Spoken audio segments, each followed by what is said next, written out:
Hindi ko alam kung saan ako nagsimulang mawala. Baka nung araw na tuluyang nagsara ang tindahan. O baka nung una kong nahuli si Mia na nagtatago ng text sa kanyang telepono. Isang pangalan lang ang paulit-ulit lumilitaw.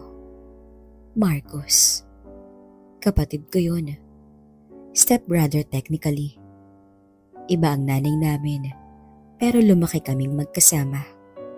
At mas malapit siya sa lahat ng bagay.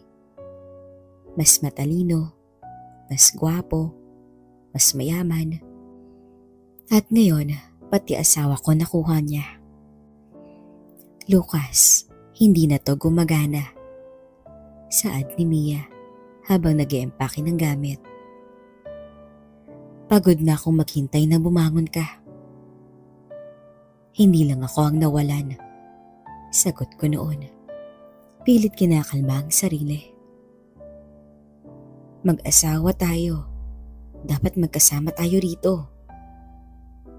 Pero hindi niya na ako tinignan.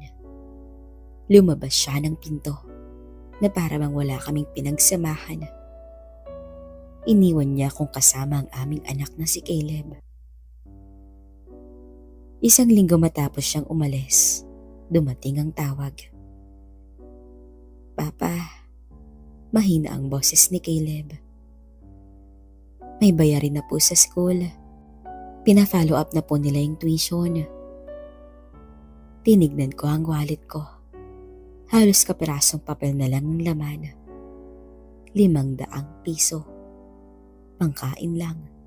Pambili ng bigas. Huwag kang mag-alala anak.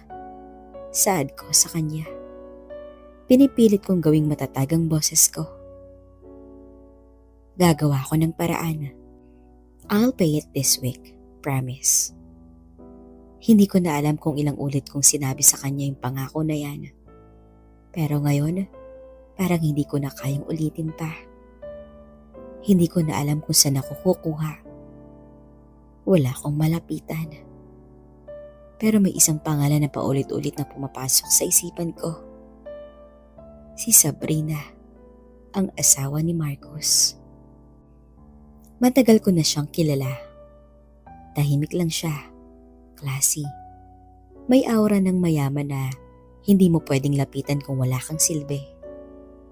Pero minsan, kapag nagkakasama kami sa mga family gatherings, nahuhuli ko siyang nakatitig.